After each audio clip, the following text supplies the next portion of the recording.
Type 1 diabetes. We are the guinea pigs for all of you out there that do not want to eat your fruits, vegetables, leafy greens, beans, and seeds, guys. You feel so much better. It's just, you're basically cleansed from a lot of the toxins that, you put in your body. It really helped me over until the next day. I was surprised by that. But with this, what I found, it's been incredible because I really, almost next to nothing of the short-acting anymore. I heard that just in the first week, last week, he has been able to stop shooting the short-acting insulin for his dinner past his fruit bowls. Hey, I want to welcome all you guys back. I'm Jamie Graff, and you're here for another fantastic episode of Operation David, the Bib Lifestyle. This is where we have a type 1 diabetic, and we are putting them against 8 weeks of the Bib Lifestyle to see how this affects their insulin levels, their sugar levels in their body, to see how they manage on a daily basis, because David struggles with having to put insulin into his body to balance out his sugar levels on a daily basis. So he was curious to want to try the Bib Lifestyle, see how it's going to affect his body with his weight management, with his weight training, and with his insulin that he's been dealing with for many, many years. As you've seen in episode number 1, he talks all about it. Let's go ahead and bring this lucky man out here. David, come on out here and say hello. What's up? Let's thank all your family and friends for tuning in and checking out these episodes. All of you new followers, this is David. Hit that like button. Share it with your friends and family. If you know somebody with diabetes or somebody, a friend, a family, anybody, share this with them because it is going to be informational for all of you guys out there. So, David, here we are. We just finished up week number 1. Day 3 for week number 2, episode number 3. I'm sorry. We've got your grocery list right here. Let's just talk about what we have this week. We're going to go with this white bean, black-eyed beans. Have you had these before? Yeah, I'm pretty sure. Okay, so you've had those. We're going to cook those up. So he basically needs about 5.5 cups of bean for the week. Mm-hmm. So really for the dry bean, all we're going to do is cook 2.5 cups of dry bean, which when cooked will give about 6 cups of cooked bean. And that's kind of the same thing for our grain. This week we're going to go with the quinoa, one of my favorites. Familiar with quinoa? Yeah. Lots of proteins, lots of good carbohydrates, great carbohydrates and protein for the body, great food source for the body. You like it? Actually, I pulled out, this says hemp seed. I grabbed the wrong jar, but we are using the quinoa. It's just on a different shelf, and I grabbed the wrong one. But that's what we're cooking this week.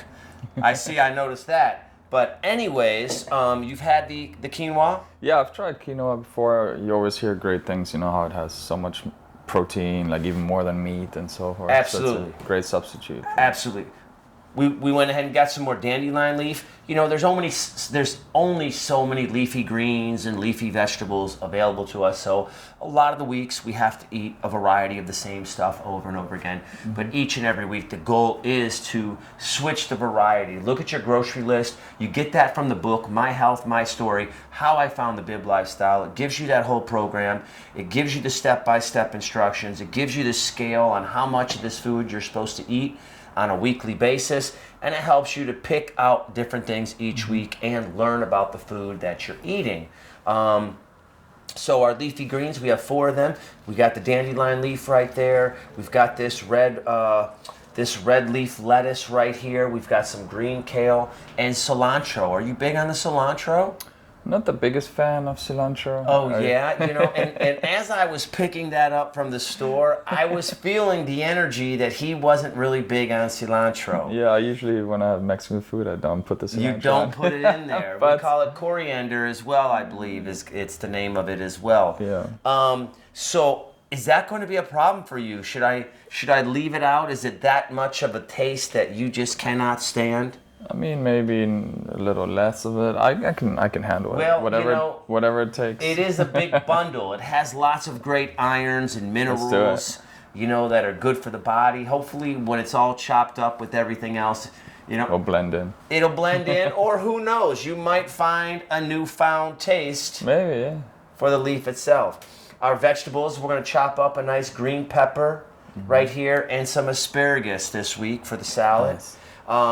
Our fruit bowls, we've got the papaya, some pineapple, dragon fruit. Have you had the dragon fruit? Yes, not that much, but I'm looking forward to that. Love the dragon fruit. We have some mangoes and some strawberries and some kiwis. And these are the varieties of different fruits, vegetables, leafy greens he will be eating this week. He's got so much to share with you guys from the first week of what he's experienced, what he's going through. I want to hold back and let you guys stay tuned to hear what he's got to say, because you want to hear what has happened to this guy just in the last week of following the Bib lifestyle. This is Operation David, type 1 diabetic versus the Bib lifestyle. I want you guys to stay tuned and come right back with us. We're going to clean this stuff up. We're going to get this fruit bowls chopped up, these salads chopped up, and then David is going to start talking to you and sharing all this fantastic results and feelings that he's getting from the Bib lifestyle. Can we tell him what we need to tell him? Be your best body, and we'll be right back. All right, guys, thanks for staying with us right here. Operation David. I'm Jamie Graff. You're here with the Bib lifestyle, where we are seeing what the effects of the Bib lifestyle have on a type 1 diabetic. Our man right here, David, he has just finished off 1 week of the Bib lifestyle. We're here starting week number 2. Our fruit bowls are put out here. We've got some, what do we have here? The seeds, the pomegranate seeds. We've already squeezed inside these bowls. We didn't have those earlier in the shop, but those were left from a couple days ago. We've got our papaya, pineapple, some dragon fruit, and strawberries, David. Are these looking delicious? Really good. Exciting? Excited about How it. how has it been eating the fruit bowls so far? It's been great. Yeah, they really hold you over a long time, and yeah, not using that much short-acting insulin for the fruit bowls, as I imagined in the beginning. Like, it does spike a little bit because it's pretty fast fructose in there, but it comes down pretty quick too. So you got to be careful not to shoot too much, because then you'll definitely hit a low. With your short-acting insulin. Yeah. And with that short-acting insulin, from what I know about that, that's something that someone with type 1 diabetes has to inject into their body on a daily basis as they eat food to help balance out the food they're currently eating. Is that correct? Correct. Yeah, it's always, that's the biggest struggle, you know. How much do I shoot? Is it going to be enough? Is it going to be too much? And why is that a struggle? Because you're not really sure about the food and what's actually in the food that you're eating. Is that the struggle there? Is that? Yeah, I mean, there's so much to it. How is it? All the foods affect your sugar, and it's just tricky sometimes to dose it correctly, right? Okay. And if you eat a lot of like carbs, like you obviously have to shoot more. But then it just depends. But with this, what I found, it's been incredible, because I really almost next to nothing of the short acting anymore. With the fruit bowls a little bit, but then the salad bowls at night, I have stopped completely shooting the short acting. Short acting. Yeah. So you've been able, just in the first week, you heard that, just in the first week, last week, he has been able to stop shooting the short acting insulin for his dinner, past his fruit bowls, which would be his food for the evening, his dinner. Yeah. Pretty incredible. But then, no, I just want to add that, you know, every diabetic is different. It all depends also on your lifestyle. Like, I also work out every day. Okay. So that is also going to contribute to lowering my blood sugar. Lowering the blood sugar, because you're burning off those calories. So if you don't work out, I just don't want people to go, oh, I'm going to eat this and I don't shoot at all. And not shoot at all. Okay. You just really got to just find your healthy balance. Yeah, your way of what works for you, right? I can only say how it's been working for me, and it's been absolutely incredible. That's great to hear. So what about the long-lasting insulin as well? That's another form of insulin that you have to shoot regularly. That's for the evening time when he's going to bed. He's got to make sure that his body level is going to be balanced out while he's sleeping. Have there been any effects on your body with the long-lasting insulin as well? Yeah, the long-acting insulin. Long-acting, I'm sorry. Which I shoot at night, and again, every diabetic is different. Some people shoot it in the morning. I'm just saying how I do it, and it's basically to cover your bases, right? Your body itself produces kind of sugars, like your liver pushes out some sugars that you need to cover, because my pancreas just does not produce any insulin at all. So I've kept the dosage of the long-acting the same last week, but towards the end of the week, I would wake up a little low, middle of the night sometimes. I would have to drink some juice, or I started doing like some dried prunes, just trying to find healthier ways to bring the sugar back up, when I used to do just like have a soda or some gummy bears and stuff. So I am probably gonna start adjusting the long-acting insulin at night this week too, to try to avoid these lows in the middle of the night. The lows in the middle of the night, and you're going to try to adjust that with food instead of the insulin. Right. So I'm going to adjust in the way that I'm going to take less of the insulin. Okay. And the food obviously the same. The food is the same. I thought you had mentioned with the dried fruits, the prunes that you were talking about. That's what I thought you were referring to. No, those I use now if I do hit a low sugar episode. Okay. Instead of drinking the soda. Yeah, I'm trying to also find healthier ways to, because as a diabetic, when your sugar drops dramatically, you're going to like 50, 40. You're just in panic mode, and you just want to stuff your face with everything.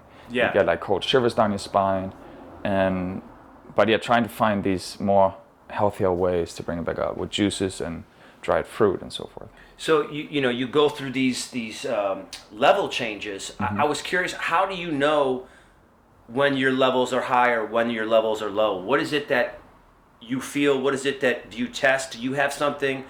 How do you test these limits on your body? I mean, your body, the lows is pretty easy to feel. You just feel it immediately. Being high, it's kind of like harder to detect yourself. But I'm using this great system now, which has changed my life, because before, the only way to test your blood sugar was to prick your finger. Prick your finger. Put the drop of blood on the test strip, and it will tell you. The problem there also, it would just tell you a number. You don't know where it's going. But now there's many systems out there. And how many years did you go off doing that where you had to prick your finger? I mean, hundreds of times, thousands of times over the years, I'm sure. Many years. I mean, these new systems are fairly recent, 4 or 5 years maybe. And what is this new system? What exactly? So it's basically you apply the sensor. Every 15 days you exchange it, put it somewhere else. Is it like a patch, a little sensor on your body somewhere? Correct, it's a little patch. With a little needle going into your bloodstream? Correct, yeah. Balance out your body. Just for all of you out there to understand, to hear what he's actually going through and what he has to do, as he's saying, every 15 days to change this patch. Yeah, so usually people put it in the back of the arm. For me, with my lats, I wouldn't really work. I would bump into things and might rip out. So I actually just put it in the inside of my leg. And then you have an app on your phone. So with the NFC in the back, you just scan it whenever you want. You don't need to prick your finger anymore. But the great thing about that is it actually always has an error with every reading. So the error is either stable, or it's pointing up, or it's pointing down. So then you kind of know what to anticipate and how to act accordingly. Either you shoot some insulin if it's going up, or you eat something if it's going down. Going down, yeah. Excellent. Well, I'm so happy to hear that the effects that it's having on his body, shooting less insulin, being more balanced out through the middle of the night while he's sleeping, waking up at good levels throughout the night. That's what these effects are having of just following the Bib lifestyle for 1 week. Have you noticed anything else in this 1 week? Physically, when you look at yourself, when you feel yourself, do you look a little bit healthier? Do you feel a little bit healthier? Do you look a little lighter, a little cleaner? Anything there? No, you feel so much better. It's just, you're basically cleansed from a lot of the toxins that, you put in your body with all these unhealthy foods, of course. And yeah, and also keeping up the working out, adjusting my workout a little bit, like more reps and just lighter weight, but it's just like really starting to tighten up more, you know, because I always worked out, but then if you don't the right nutrition, there's always that layer of fat on top. And so yeah, I'm excited to see how it's going to turn out after 8 weeks, if already the first week I'm feeling like this. It's really great. All right, so you heard that all from David, you know, the excellent results that he's getting here on this first week. Before we go into our next scene, David, why were the apple and the orange all alone? I have a feeling you're going to tell me. Because the banana split. You're here with the Bib Lifestyle. We'll be right back setting up our salad preparations, guys. Stay tuned. You want to hear what else he's got to say about living the Bib Lifestyle, type 1 diabetes. We are the guinea pigs for all of you out there that do not want to eat your fruits, vegetables, leafy greens, beans, and seeds, guys. Stay tuned. Watch it. Hit that like button and share this with your friends and family. We'll be right back.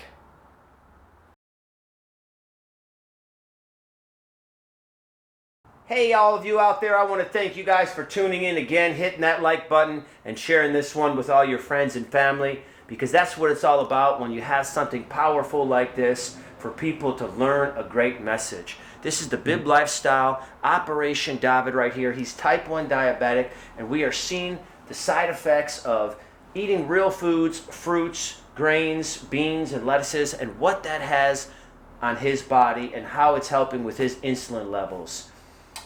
You've heard some great news already. David shared with us some incredible results already just in week number 1. We put your fruit bowls together. Let's go ahead and put these salads together. We already know how much we're supposed to put in there from last week. The salad is going to be a good 7 cups of salad. David, tell me, how has it been for you with these salads so far for week number 1? You've had 5 of them. How is it consuming them all together? It's good. I mean, it's still, you know, it's not easy to eat that much greens in one sitting. Does it feel like a lot? Does it make you feel full? What's the tough part about it? Yeah, the amount of chewing, the time it takes. The time it takes. It does make you feel full. You know, you're like 3/4 through it, and you're really like, oh, you're kind of forcing yourself at that point. But from last week with the barley and the beans, that does make it way easier. I do like the texture and the taste of that. And then I usually put an avocado on it too, and some like Thousand Island dressing. And nice. So the chewing and the texture.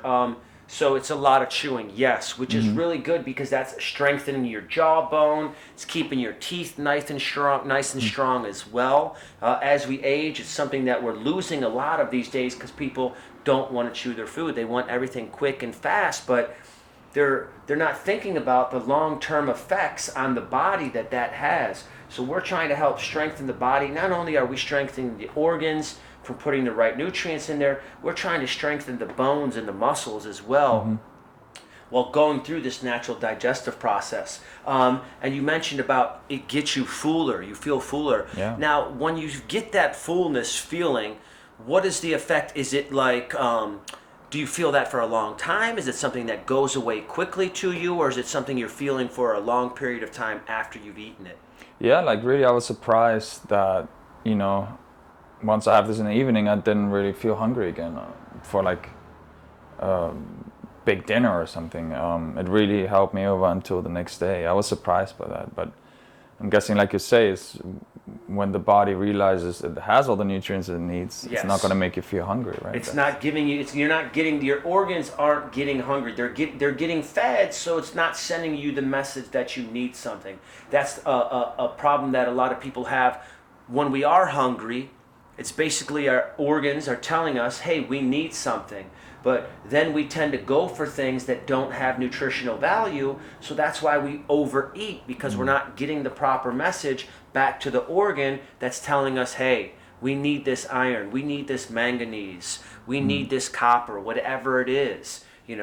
Most of the food out there has no nutritional value. But on that other question, I was more asking like, okay, so you eat this big 7-cup bowl of leafy greens with the whole 1 cup of bean, the 1 cup of grain, then you feel full. How long does that fullness last you? Is it something where you're like, ugh, I can't move, I need to unbutton my pants, I'm too full, and you're just grumpy for the next 45 minutes or an hour? Or is it like, okay, I feel full, gosh, 20 minutes later, man, I feel great and I barely feel like I ate what I ate?